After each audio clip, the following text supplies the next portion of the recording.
Hey guys, and welcome to Woodzman Adventures. I am out here with Rat on a Rope. We are out in the Dragoon mountain range. Check them out.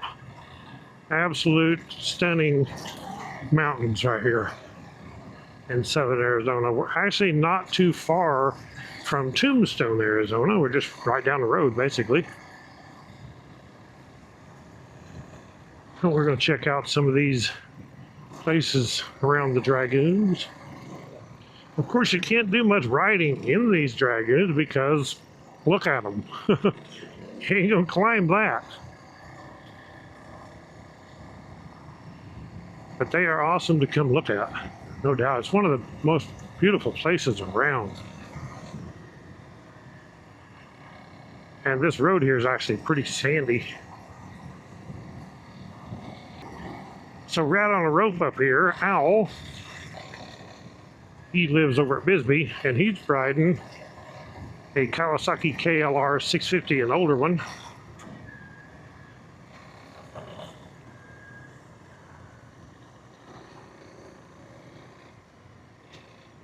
Really sandy right here in spots.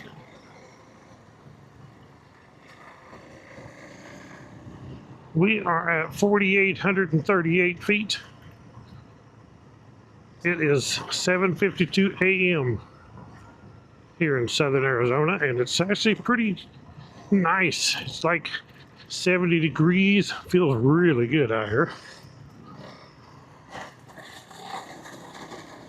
I mean, the rocks are here on this hill.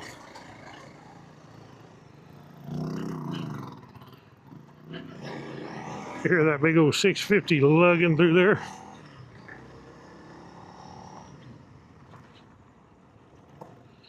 A big thumper.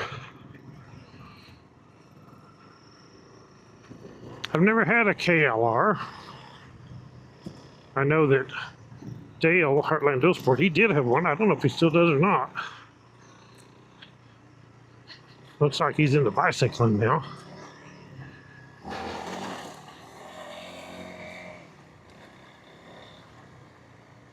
But they were good old bikes. They stand the test of time. Kind of like Hondas.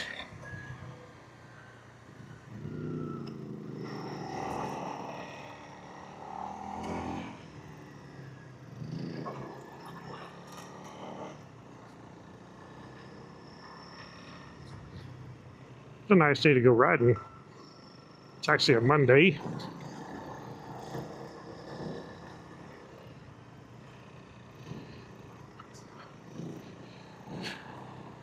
Out here, there's a lot of ocotillos right out in there. You probably can't see them right now, but oh, there's some up on this mountain right here. You can see the ocotillos up there.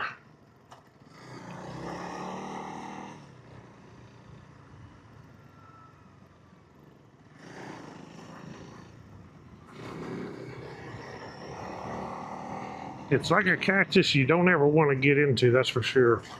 There's flowers blooming out here everywhere because you can see right there, it's monsoon season, so it is blooming out everywhere. Makes it pretty out here. Everything greens up.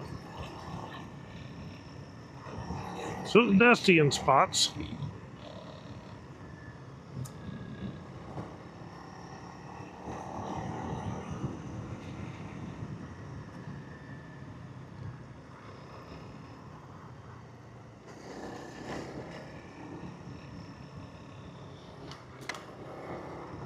A little sandy in spots.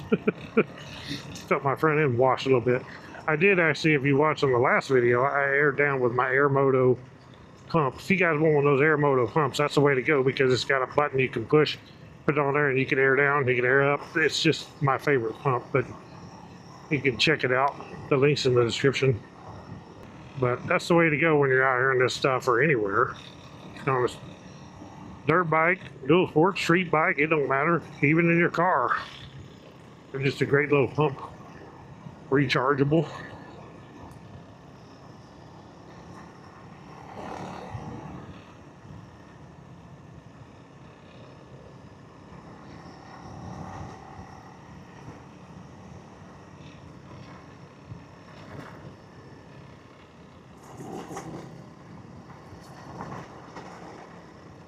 You definitely want to air down in this stuff. I usually run 22, of course, on the paved roads, but get out here in this stuff, it's nice to air down. And I'm running tubeless. If you followed my channel, you know that I took the tubes out and just kind of a shade tree mechanic job that I made myself. I made these things tubeless and they've been great. Holding air, no problem. Working with air down to 15 psi. I usually air down between 14 and 16, somewhere in there, depending on what I'm going to be riding on.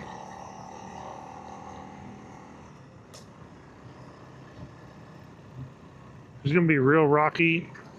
I don't like to air down too low,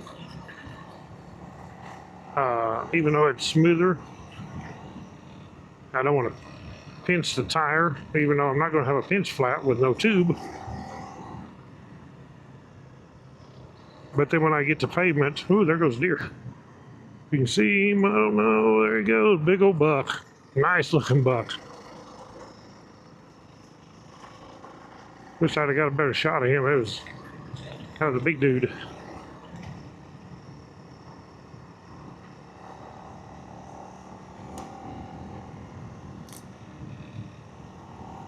Really sandy. But I am getting a little better in the sand. I still screw up in it, but I'm better than I used to be, that's for sure.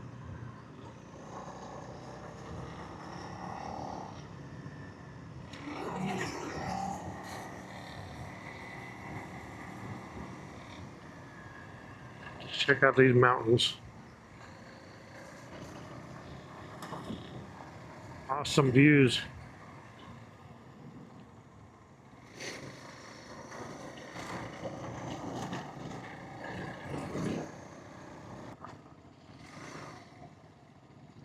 Arizona sure has some beautiful mountains, beautiful rides. And like I say, I still like the Ozarks. I don't dislike the Ozarks, but it's just, you really can't see nothing but trees. In the winter, you can see a little better, but the Ozark Mountains, but most of the time wherever you're going, all you see is trees. There's no views that much once in a while, but here it's views everywhere. It don't matter where you're at, there's views. Big, long views.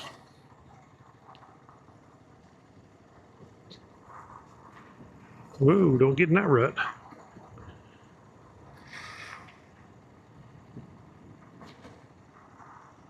And there's trails like this that just go on and on and on.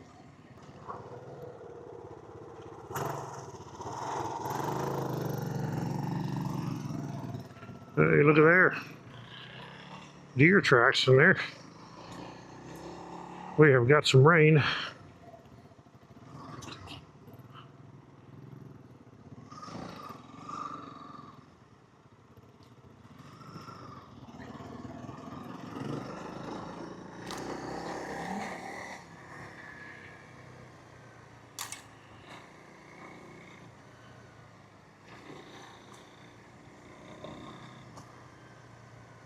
No camping. Wow, he hit some mud there. Oh, Tusk DSport he's got on the rear. That thing throws chunks of mud. Wouldn't want to be too close.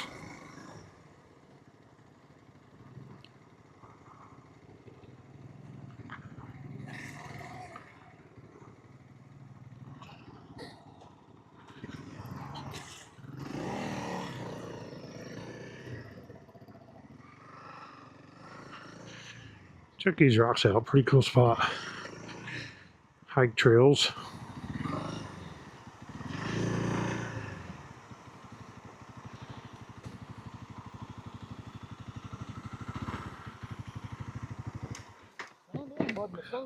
You threw some mud.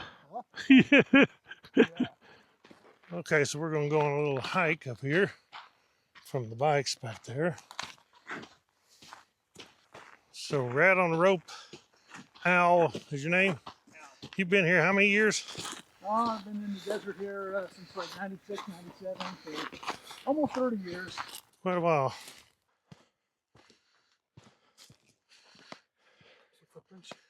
Oh, wow. The path, the footsteps. From what? I've been there from there. Huh. People using it. Yeah, it's footprints. They're all over the rocks out here. Watch. Look at that. They're doing the first few of them. It's pretty wild. All over the place.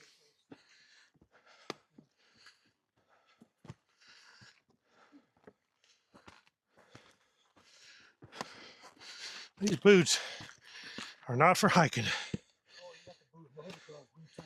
Yeah. Good protection. Yeah, they are. I just came to find them in my sign.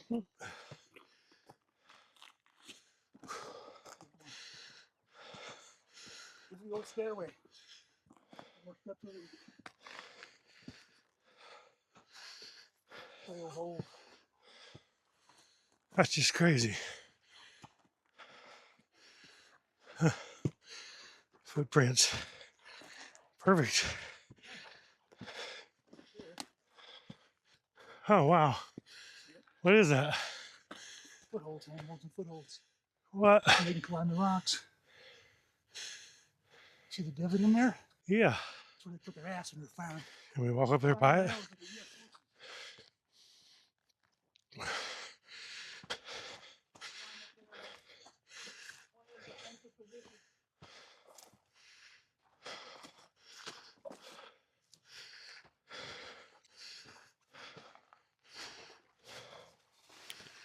That is too cool.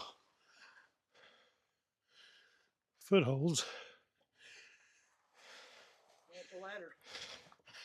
The ladder to get up there, he said it was for defensive purposes. They could climb up here and fire from up there, the U.S. forces. That's wild.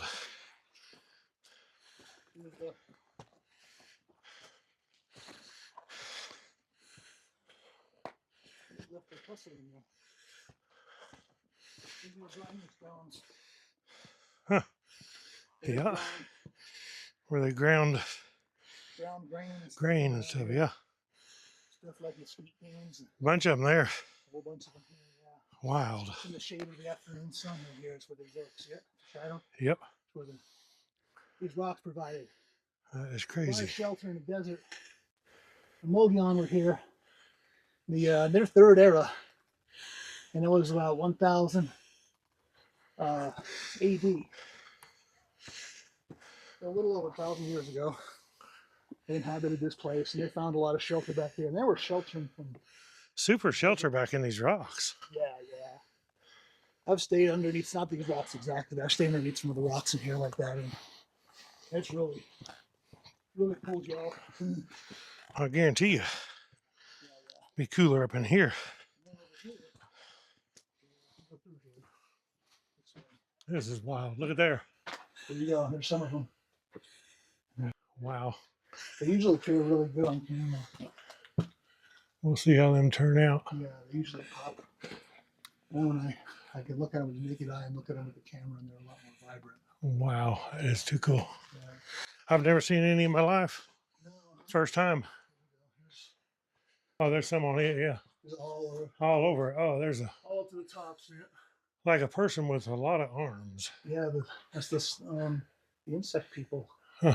Or something. I don't know exactly the lore, but Oh, they're all up there. They must have stood on something. There was lore of people in this area of the desert archaics. Some of them had the lore of ant people. Huh. So there's that could be related to that lore. Look here. Here's some grinding stones right there.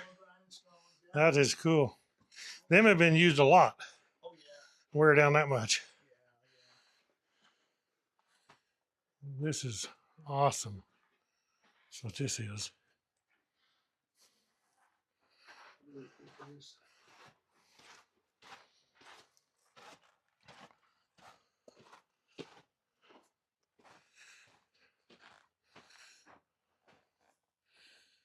Oh, it's too cool. There's like caves everywhere up in these rocks.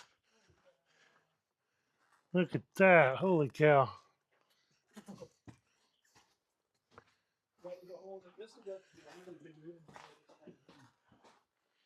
This is cool.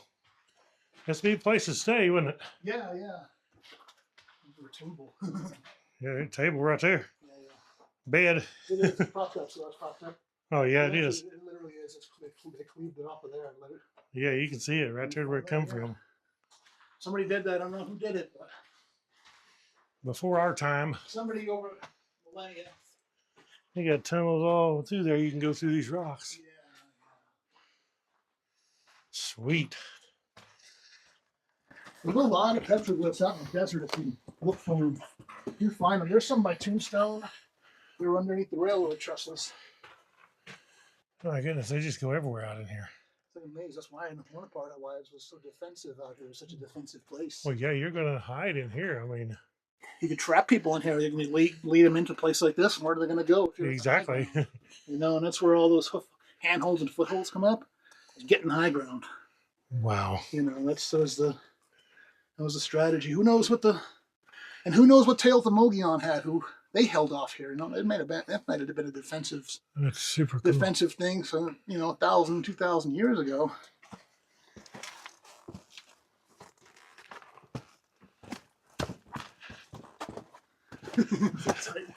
Yeah, these boots don't help any. Yeah. Wearing motocross boots, trying to hike in them.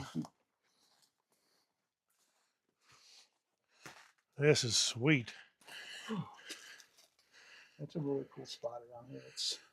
There's so much to explore around here. You can come out here I used to come out here every week for years. I still haven't really seen it all, you know. Tree growing right out in the middle here, in the middle of the rocks. Yeah. Oh my goodness, this is what lit up there. Huh. Oh, it is an amazing place here. It is amazing. I enjoy this. So you'll see. I've got some history in the next video. I just dropped a video this morning, but more of riding out here. So this is Cochise. You said Cochise was killed out here somewhere? No, he wasn't killed out here. Oh, not out here.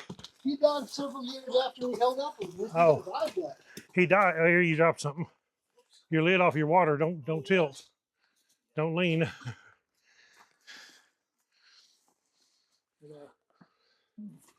So he wasn't killed out here. Cochise died out here, but they don't know where his body is. No, they buried him out here, but his grave's a secret. It's been a secret location where they buried him. Huh. Nobody's ever found it. I mean, it's just rock piled on top of rocks everywhere. That little area, you see that? Oh yeah, grinding stone down in there. Super good little house spot in there. Yeah, there's so much just natural shelter in here. So easy to, Well, it's cool in here too. easy to kind of live in here in the desert. Yeah. And the time they were here, they were trying to escape by climate change. What is that in there? Is that grain in there, or is that It looks like poop? Looks like grain. Looks like rabbit poop. Is it? Huh. Rabbit poop or something. Must be a rat. Yeah, that's something. Like Surely a rabbit wouldn't come up here and crap in that rock. I don't know what kind of poop it is, but it's something to poop. Taste it. Yeah, check it out. see if it's chocolate or mocha. Yeah. See what flavor it is. Yeah. This is so cool. Yeah, it really is a neat place, and like I say, it's been more right there. Little work here right stone. Near the hole. Oh, yeah, right there, yeah. Yeah, all over. They had lots of them around, didn't they? Yeah. Of course, there's probably a lot of the women working. Other women working here, and then all gathering. All the desert area.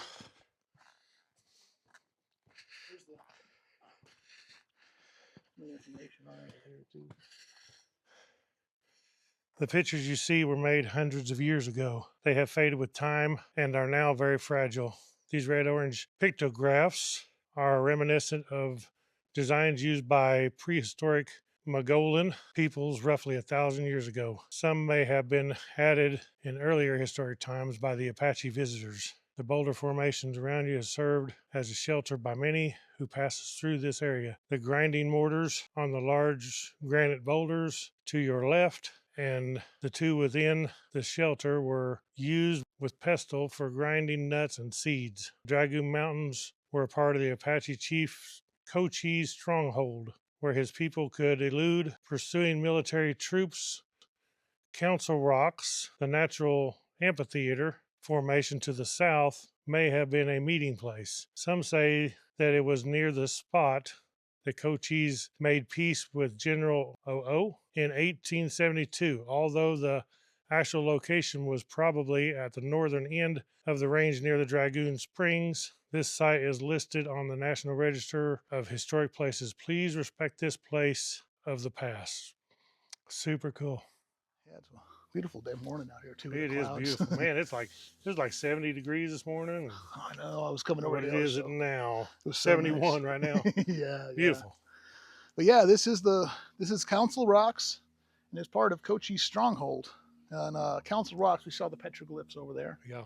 And those are put there by the Mogollon people about these ones about 1,000 years ago. But the Mogollon have been here since about 200 AD. Wow. Is what they've been around this whole area. And they were some of the earlier people to kind of settle this area and kind of do a little bit of farming. And before that, it was a lot of travel through here of archaic cultures. Let's see, the Cochise culture came through here about 5,000 BC. In about 3,500 BC, there was a migration up from Mexico, and there was kind of a collapse of their civilization down there in Mexico. And that was about 3,500 BC back then, and there was a migration of people to the north from there. Which is not very far because Mexico's just right over here. Yeah, they came up from like central and north Mexico, and from about 9,000 BC on, there's been some kind of travel and habitation through these mountains. This has been a major trade corridor. All the Sky Island Mountains, all these mountains out here in a chain with valleys in between them, they all provide shelter like this. They all provide these spots in the rocks, and they provide high altitude where you can shelter from the desert and can travel. Super. Yeah, there's probably even one right in there. Yeah. So in that little hole right there. So this whole area became a trade route from down south in Mexico, from Yucatan, even from down in South America, from Central and South America, from in the past, and 10,000 BC, wow. and on. There's been trade. There's been like because they find like parrot feathers in Chaco Canyon that date back to that era. Wow. And stuff in that area, and they've always used this area as a trade route because of its geography, because these Sky Islands provide literal islands of refuge when crossing the desert.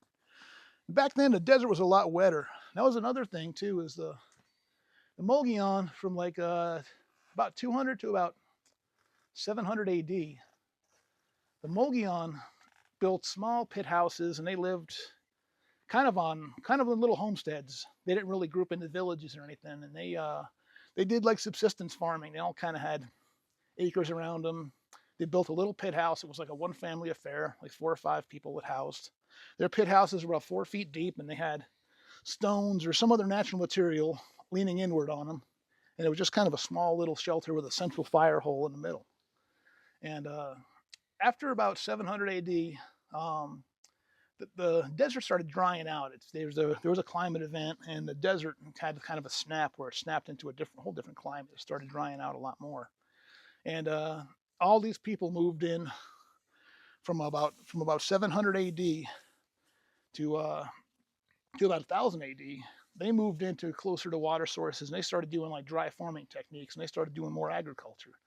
Their pit houses, they started building the little shallower pits, and it was more like a foot or 2 deep. And then they had adobe walls that were kind of more straight up. They were building like rectangular houses at this point around a central plaza, and they had more labor concentrated in an area that way, so they can actually kind of pool their labor and do dry farming and survive They was getting sophisticated. Yeah, exactly. And then the latest change was about this era where we're at right now, where these petroglyphs are.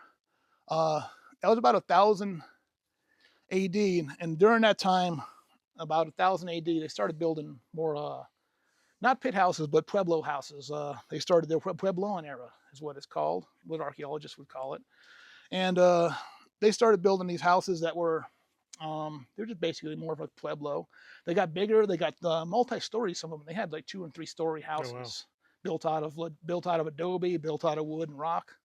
And they had what was approaching something you can call a city. They're in their final era. And then what happened was about 1100, 1200 AD, globally, the climate changed again. That was the medieval dry period in history. And that was about 1200 AD or something like that.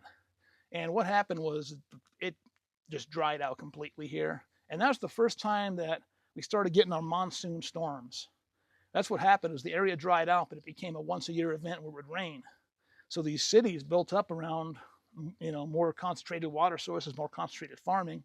And they'd farm a single season rather than subsistence farm most of the year. They'd farm a single season, and they'd store a lot of grains. They store a lot of maize. They depended on like squash a lot. And the stuff they farmed more than stuff they grew and subsisted off and harvested from the desert. Like they'd forage and farm stuff in the early days. And then later in the days, it resembled something more like agriculture. And it was just because they had to pull their labor together and survive the desert. That's pretty wild. During that medieval warm period, when that kicked off, I think that's when life really got hard out here in the desert. Before then, it was a struggle, but then that's when it really got to be a hard life. And what happened? That was to them, that was a climate doomsday. Because by about 1200 AD, there was no more Mogollon people left. What they did is the last bands of Mogollon, they joined up with the Zuni, with the Hopi, and they joined up with other Puebloan tribes. The whole Puebloan tribes in the area were less affected by it. They had more of a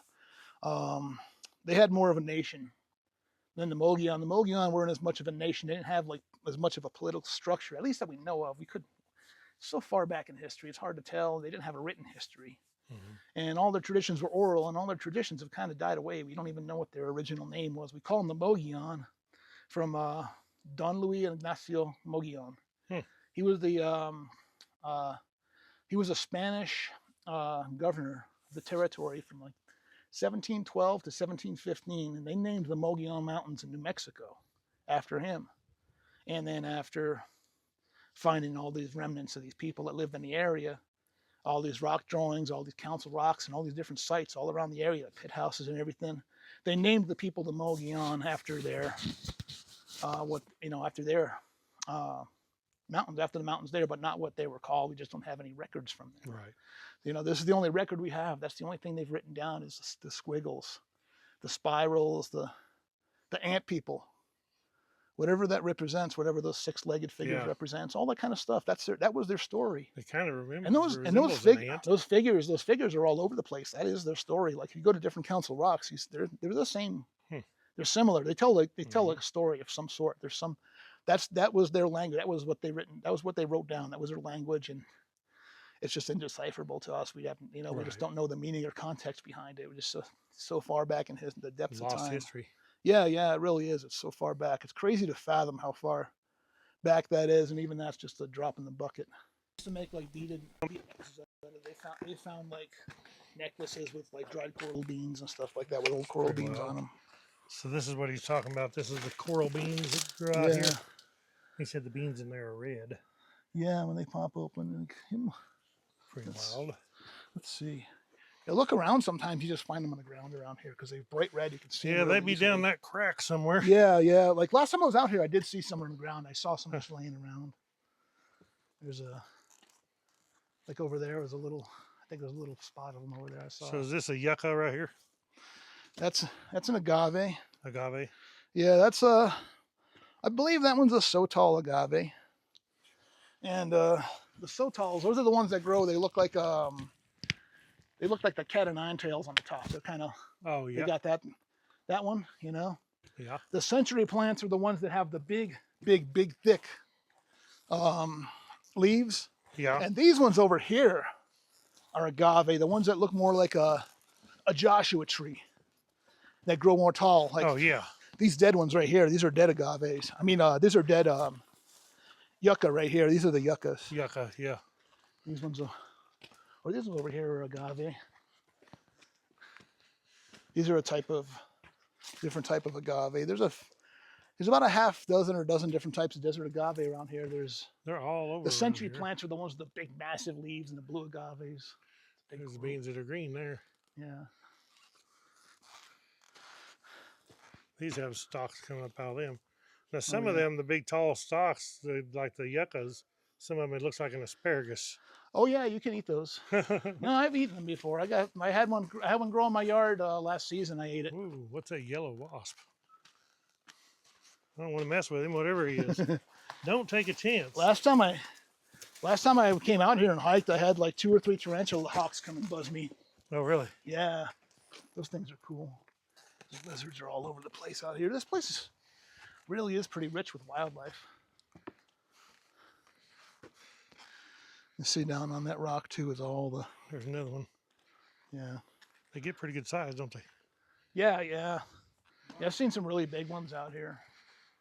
You see all on these rocks though, you see all the sign of where it's been dug out, where it's been carved. Yeah, no doubt. All around here. This was, like I say, this was a fortress to them back in the day. All this flat land over here, that's what they were defending from right there. They can get a good view out in the flat land. They can just get the high ground. And 11 years they held off here.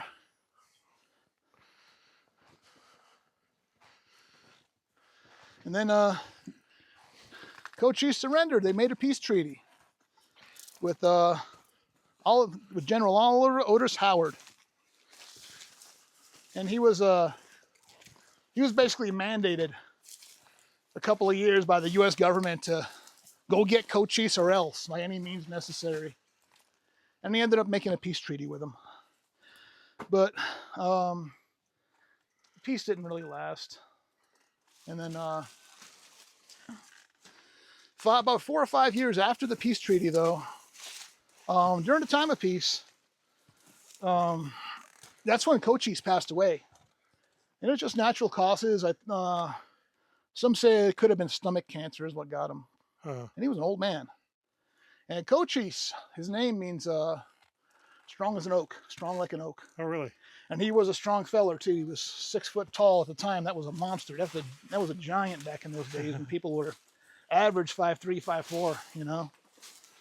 And, yeah, he was big. He was a big, sturdy, muscular frame, like an absolute, like, prime specimen of a human being. In terms of physiology, he was just he had a, you know, naturally muscular build to him. Long black hair. He wore it down back in the Apache style. And he led the Chiricahua tribe. He led a band of the Chiricahua. And before the Apache War kicked off, he was actually selling firewood to the stagecoach stop up here just north on Dragoon Springs. Him and the tribe would go deliver firewood. Oh, really? To the stagecoach stop, yeah. So they were getting along at that point, and the tensions kept flaring up. People kept pushing into lands they said they wouldn't, and some of the native tribes retaliated. They kidnapped one of the important feller there in town, his son, and took him off in the mountains. And then the kind of war just kind of kicked off after that. He stopped selling firewood and started coming up into the mountains and leading tribes to defend against U.S. forces trying to just basically have an all-out war with them at that point. Pretty awesome history. Yeah, it's pretty crazy. This place is like this place has seen so much history and drama and like human story, you know, over thousands of years. And like I say, who knows what kind of stories the Mogollon like that had like that, you know? What kind of tribes they've warred with. They've warred with other desert people or tribes. If they had conflict or like that, we just don't know. It's just not written down. It's not documented. Well, this has been a pretty cool experience coming out here and seeing this. I'm glad to hear your knowledge, because like I say, I don't know anything. I guess I need to start reading up on some of this. Yeah, it just makes it a whole different experience when you know all about the history of it, you know the place, you know, like that. It's like it brings a I think to me it kind of brings it to life, you know. Right.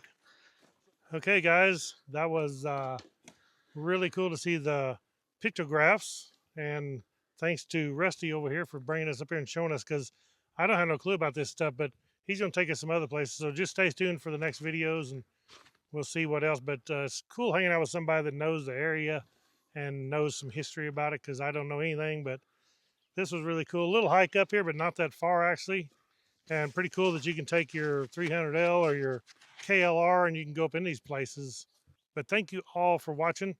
Click that thumbs up, hit the subscribe button, hit the bell icon to be notified when I put out a new video, and check out Rat on a Rope on YouTube. You can see his channel. Catch you all on the next adventure. God bless. Ride on.